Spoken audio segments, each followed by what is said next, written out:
জয়গুৰু শংকৰ সেই বাপ আমি সেই সময়ত সেইকেইদিন যি সাগৰ মন্থনত অমৃত উদ্ধাৰ হোৱাৰ পাছত অসুৰ দেৱতাৰ পুনৰ দেৱতাসকলে যেতিয়া অমৃত পান কৰিলে পুনৰ যুদ্ধ হয়, অসুৰ দেৱতাৰ যুদ্ধ হয় আৰু সেই যুদ্ধখন যিখন চলি আছে বৰ্তমানে আমি সেইখিনি অৱস্থাতে চলি আছোঁ। আৰু এই বলি ৰজাই সচেতন হৈ গৈছিল আৰু তেওঁ 4জন জন্তু ৰূপেৰে মানে যি আমাৰ আখৰিক ভাৱ 4টা সিংহ বাঘ ঘোং ইত্যাদি পশুৰ যিখিনি আছে তেনেধৰণৰ মানে বান মাৰিছে আৰু সেই তেনেকুৱা এটা চৰিত্ৰ প্ৰকট কৰিছে। আমাৰ মাজতো সেইবিলাক মানে পশুতুল্য ভাৱ মানৱৰ মাজত সোমাই আছে, আৱিষ্কাৰ হৈ থাকে। এই পশু ভাৱনাবিলাক আমাক ছেট কৰিবৰ কাৰণে মহাদেৱ শিৱ গণেশ ইত্যাদি সকলোকে চাৰিও দিশৰ পালক নিমন্ত্ৰণ কৰিছিল আৰু সেই দিশপালকগণ সকলো আহিছিল আৰু সেইসকলৰ দ্বাৰাও যেতিয়া অসুৰৰ লগত যুঁজত মানে ইন্দ্ৰই অকণমান হাৰিব লগা হৈছিল, তাৰ পাছত তেওঁ পুনৰ ঈশ্বৰ কৃষ্ণক আৰাধনা কৰিছিল। কৃষ্ণই শংখচক্ৰ গদা পদ্ম লৈ আহিছে, আহি পৰম পুৰুষ ভগৱন্তৰ যি ৰূপ দৰ্শন কৰাইছে সেই ৰূপ দৰ্শনত আমি বৰ্তমান চলি আছিলোঁ। যে কি নহওক, আজি আমি ভগৱন্তৰ সেই ৰূপৰ যিখিনি ঠাইত আমি সেই আগতে ৰাখি থৈ গৈছিলোঁ সেইখিনিৰ পৰা আজি আমি আৰম্ভ কৰিম। আহোঁ বাপ, আগবাঢ়ি আহোঁ। কৃষ্ণ কণ্ঠত কৌস্তম্ভ মণি নৱসূৰ্য জালা আজানো লম্বিত গলে জলে বনমালা হৃদয়ত শুভে দিব্য মুকুতাৰ হাৰ আঠখান বাহু অলংকাৰে জাতিষ্কাৰ। ইয়াৰ প্ৰভু ভগৱন্তৰ কি কৈছে, কণ্ঠত কৌস্তম্ভ মণি আছে আৰু সেই মণিকেইটা নৱসূৰ্যৰ দৰে জিলিকি আছে। তাই হৃদয়ত আছে মুকুতাৰ মালা, দিব্যমালা, তাৰপিছত 8খন বাহুৰ অলংকাৰ আৰু আপোনাৰ আছে আজানো লম্বিত গলে বনমালা। তেওঁ আছে গলত বনমালাডাল। তেওঁ মানে 8খন হাতৰ জাতিষ্কাৰ, তেওঁ দিব্য ৰূপ দৰ্শন কৰি আহিছে। এইবিলাক বস্তুৱে 8খন বাহু, ভাবকচোন, এতিয়া 8টা বাহু ঈশ্বৰে লৈ আহিছে এখন এখনকৈ। সেইবিলাকো বহুত ডাঙৰ তত্ত্ব কথা কৈছে তেখেতৰ ৰূপৰ দৰ্শনত, হয়নে? আমি ভগৱন্তৰটো চতুৰ্ভুজে দেখা পাওঁ, এতিয়া 8খন বাহু দেখুৱাইছে এবাৰ। এতিয়া বলি ৰজাক বধ কৰিবৰ কাৰণে বা বলি ৰজাৰ এই বলি বোলা ভাৱটো আমাৰ দমন কৰিবৰ কাৰণে ভগৱন্তই কিখন ৰূপ লৈ আহিছে। আকৌ এটা সময়ত বলিক দমন কৰিবৰ কাৰণে বটু বামনৰ ৰূপো ল'ব লগা হ'ল, নহয় জানো? তো সেইখিনি আমি বটু বামনৰ কথাটো পাছত আছে নেকি, আমি পাছত পামগৈ বাৰু। যে কি নহওক, আৰু সেয়াত কি লৈ আহিছে এতিয়া আমাক ক'ব। শংখ চক্ৰ গদা পদ্ম অসীম বান সাৰংগ ধনুক ধৰি হৈল দিব্যমান প্ৰকাশ কৰন্ত হৰি গৰুৰত উঠি মেৰুত উদিত যেন সূৰ্য এক কোটি শংখ চক্ৰা গদা পদ্ম চৰ্মবান সাৰংগ ধনুকে ধৰি তেওঁ বিদ্যমান হৈ আহিছে। আৰু তেখেতক এনেকুৱা প্ৰকাশ কৰিছে, তেওঁ কিহৰ পিঠিত উঠিছে? গৰুৰ মানে জ্ঞানৰ পিঠিত বহি আহিছে। আমি আগত মহাদেৱ শিৱৰ যিটো মানে গণেশৰ যিখিনি কথা আমি পাই আহিছিলোঁ আগতে, যি জ্ঞানৰ প্ৰতীক গণেশৰ ঊৰ্ধত যেতিয়া যাব তেতিয়াহে গৰুৰ হ'ব দেই বাপ। গণেশতকৈ ঊৰ্ধত যিজন যাব তেতিয়াহে গৰুৰ হয়গৈ, মানে গম পাইছেনে? আমাৰ এই মনটো জ্ঞান পক্ষী, জ্ঞানকো মানে আমাৰ মন মগজৰ জ্ঞানকো এটা পক্ষীৰ লগত তুলনা কৰিছে। সেইকাৰণে গৰুৰ পক্ষীয়ে ভগৱন্ত নাৰায়ণকো হৰুৱাব পাৰিছিল, গম পাইছেনে? আপোনাৰ এই যেতিয়া বিনতাৰ দাসিত্ব মোচন সেই ভাওনাখন যেতিয়া আপুনি চাব তাতে গম পাব, যেতিয়া বিনতাৰ দাসিত্ব মোচন কৰিবৰ কাৰণে গৰুৰ পক্ষীয়ে অমৃত উদ্ধাৰ কৰিবলৈ যেতিয়া যায়, তেতিয়া নাৰায়ণৰ লগত যুদ্ধ কৰে, নাৰায়ণ হাৰি যায়। নাৰায়ণে যেতিয়া হাৰি পেলাই গৰুটোক কি কয়, চৰণত পৰি সেৱা ধৰে। তেতিয়া দাসক যেতিয়া মানে কি কয়, সদায়তো ক্ষমা কৰাৰ উপায় আছে, সেইকাৰণে নাৰায়ণে যেতিয়া গৰুৰৰ চৰণত পৰি পেলাই কয় যে মই আপোনাৰ মানে দাসিত্ব হ'লোঁ, তেতিয়া মোক কিবা বৰ দিয়ক বুলি কয়। এতিয়া যে মই আপোনাৰ দাস হৈ গ'লোঁ, আপুনি মোক বৰ দিয়ক। তেতিয়া গৰুৰে অহংকাৰত কয়, কি লাগে কওক, আপোনাক কি বৰ লাগে?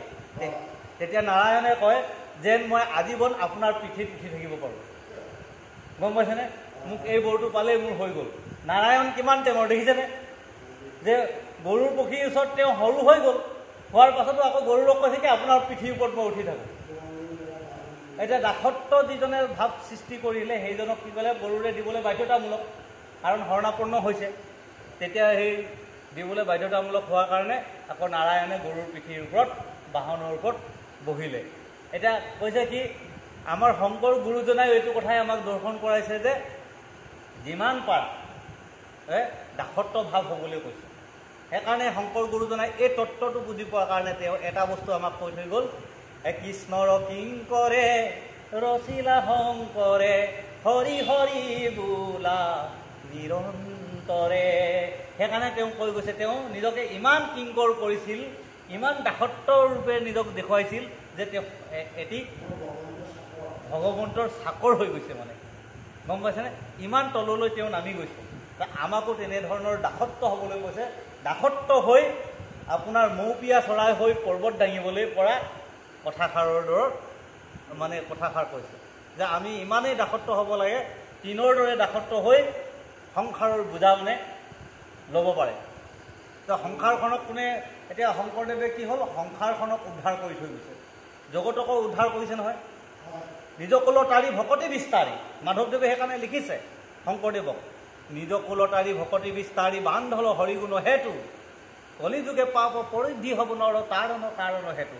কলিযুগৰ পাপমতী লোকসকলে কেনেকৈ তাৰণ হ'ব, তাৰ কাৰণে শংকৰ গুৰুজনাই এই উপায়বিলাক আমাক দি গ'ল, হৰিনামৰ হেতু দি গ'ল, গম পাইছেনে? হৰিনামৰ নাওখন দি গ'ল আমাক। কলিযুগত হৰিনামৰ নাও শংকৰ গুৰুৱে আমাক দি থৈ গৈছে বুলি মাধৱ গুৰুৱে কৈছে।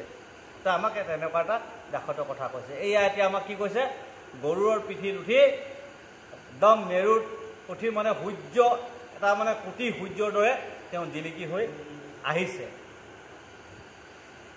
দেৱ বিদ্যমানে দেখি মাধৱৰ কায়া, তেখনে অদৃশ্য ভৈলা অসুৰৰ মায়া।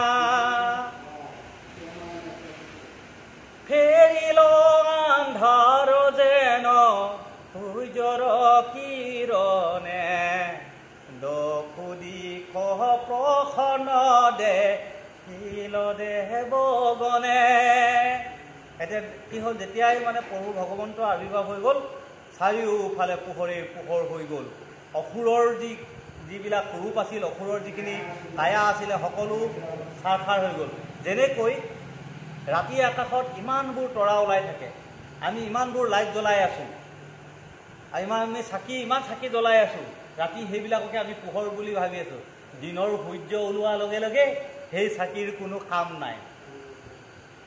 সেই চাকি আমি যদি দিনত লেম্প এটা জ্বলাই লৈ যাওঁ, আমাক কি বুলি ক'ব? মূৰ্খ বুলি নকওঁ জানো? ঠিক তেনেকুৱাই কৃষ্ণ যেতিয়া আৱিৰ্ভাৱ হৈ গ'ল, তেতিয়া কি হ'ল, সম্পূৰ্ণ জগতখন পোহৰ হৈ গৈছে। সূৰ্য, সেইকাৰণে ভগৱন্তক সেই কৃষ্ণক সূৰ্যৰ লগত তুলনা কৰি গুৰুজনাই লিখি থৈ গৈছে, কৃষ্ণ সূৰ্য ভৈলন্ত উদিত, নাম ধৰ্ম কৰিলা বিদিত।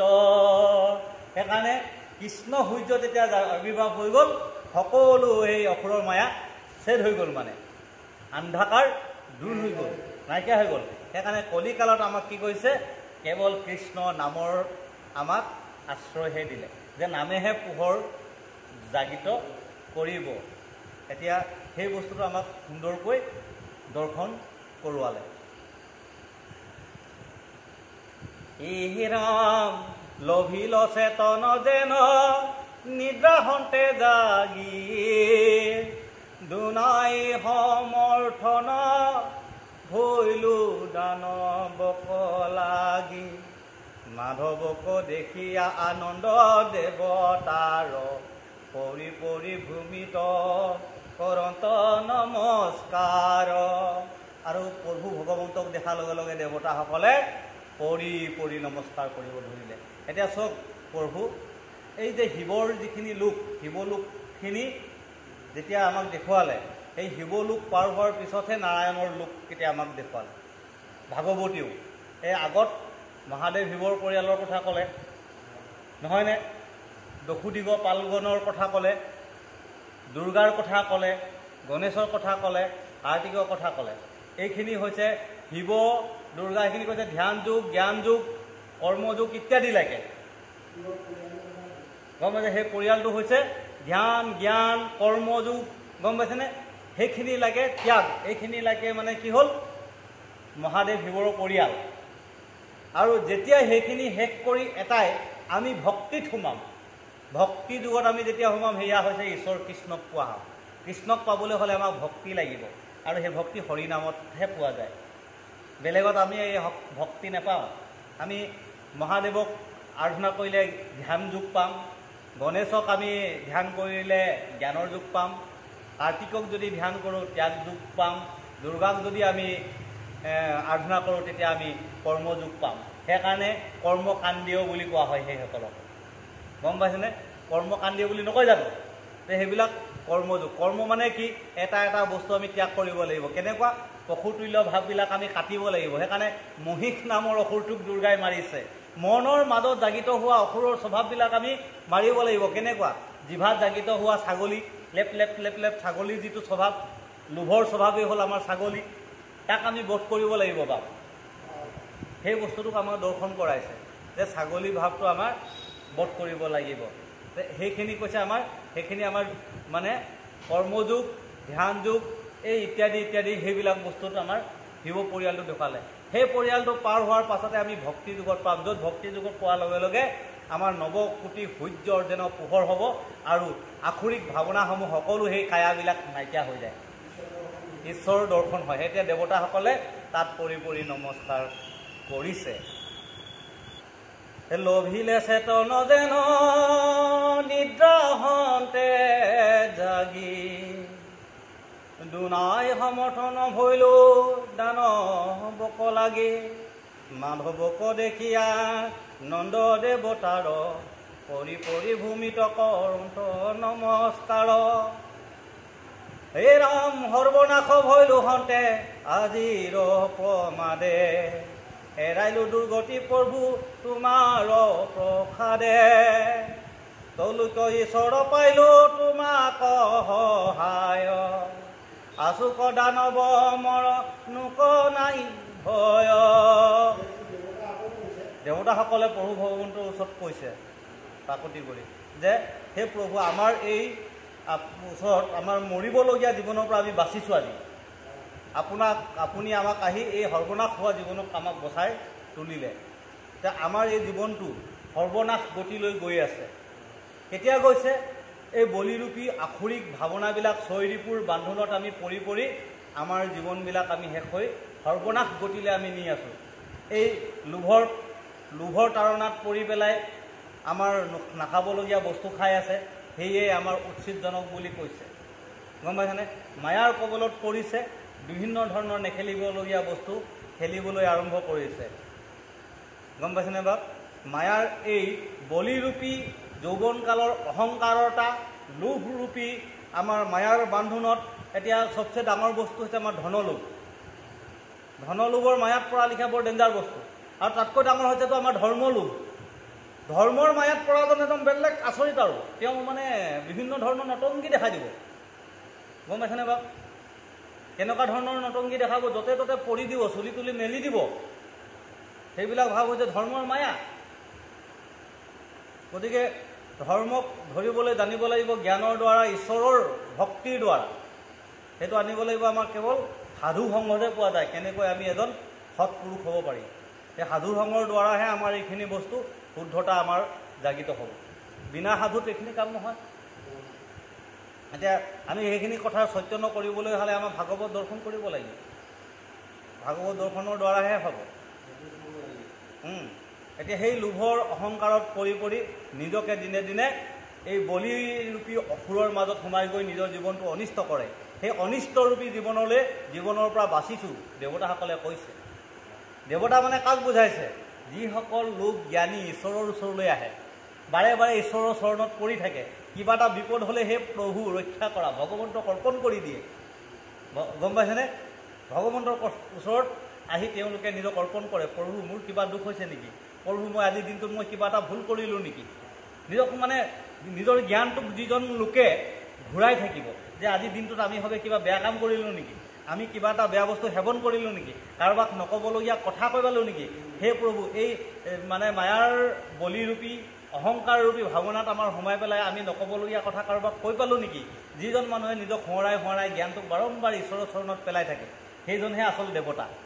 বাকী দেৱতা যে এই এনেকৈ হেৰিয়ত পূজা কৰি কিবা কৰি সেইজন আচল দেৱতা নহয়।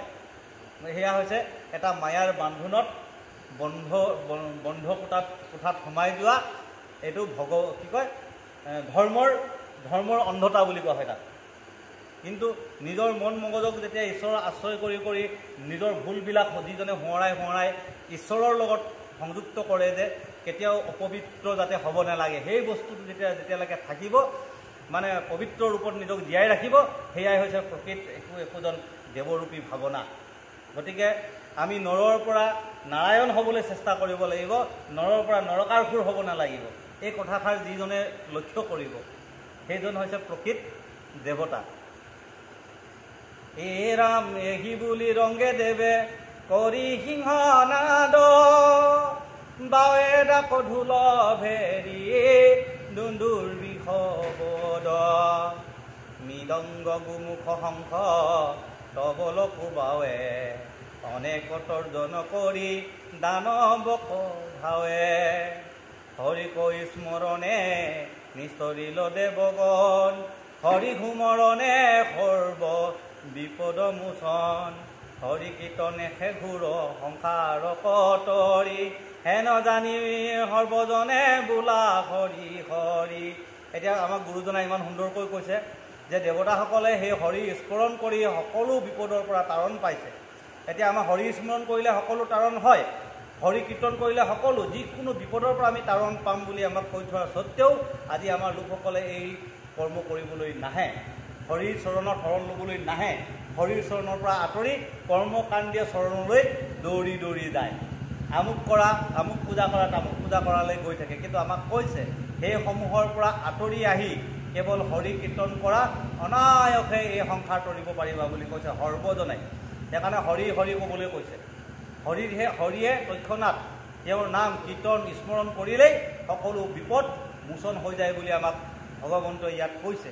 সেইকাৰণে আমাৰ গুৰুজনাই আমাক প্ৰাৰ্থনাৰ দ্বাৰা হৰি স্মৰণ কৰাৰ নীতি আদৰ্শ গুৰু দুজনাই আমাক দি থৈ গ'ল। প্ৰতিটো খোজত নামঘোষাত প্ৰত্যেকটো হাজাৰটা খোজত হাজাৰটা ভগৱানক হাজাৰবাৰ আমাক স্মৰণ কৰা পদ্ধতি দি থৈ গৈছে। গুৰুজনাই কীৰ্তন ঘোষাৰ দ্বাৰা আমাক বাৰম্বাৰ ঘোষা কিজোৰাত বাৰম্বাৰ আমাক ঘূৰাই ৰাম হৰি গোবিন্দ নাৰায়ণ বুলি আমাক গাই শুনাই থৈ গৈছে। গোপাল গোবিন্দ যদুনন্দন কৃষ্ণৰ চৰণে লৈলো শৰণ বুলি আমাক কৈ থৈ গৈছে। গোবিন্দ গোবিন্দ গোবিন্দ ৰাম মুৰাৰী অনন্ত কোটি ব্ৰহ্মাণ্ড হৰি অধিকাৰী, ইমানখিনি কথা আমাক কৈ থৈ গৈছে। তাৰ স্বত্তেও আজি আমাৰ এই হৰিৰ চৰণত শৰণ লৈ হৰিৰ চৰণত আহিবলৈ কুণ্ঠাবোধ হৈ আছে, কাৰণ মায়াৰ আৱৰণৰ ভিতৰত সোমাই আছে। এইটো অনুভৱ কৰা নাই যে মায়া কেৱল তৰিব পৰাজন হৈছে হৰি। কেলে হৰি বুলি ক'লে সকলো দেৱতাকে আৰম্ভ কৰি ব্ৰহ্মাকে আদি কৰি সকলো দেৱতাই মায়াৰ তাৰণত বন্দী, কেৱল ঈশ্বৰ কৃষ্ণহে মায়াৰ ঊৰ্ধত। কাৰণ মাধৱদেৱে আমাক ঘোষাত কৈ থৈ গৈছে ব্ৰহ্মাদি কৰি জীৱ যত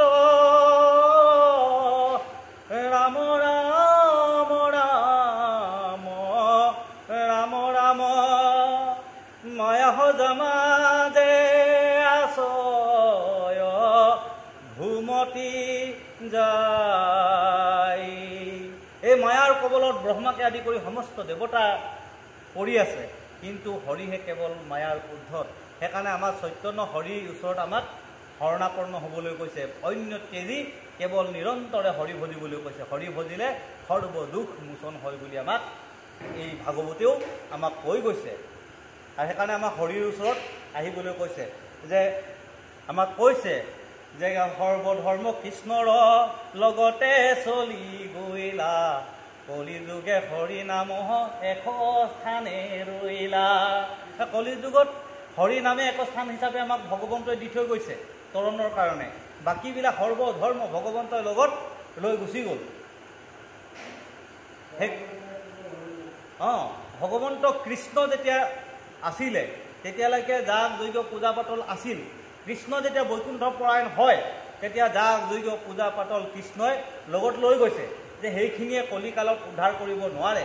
কলিকালত উদ্ধাৰ হোৱা একমাত্ৰ পথ হৈছে হৰিনাম। গতিকে কলিৰ লোকক আমাক হৰিনাম আৰ্জন কৰিবৰ কাৰণে ভগৱন্তই দোহাই দোহাই কৈ গ'ল।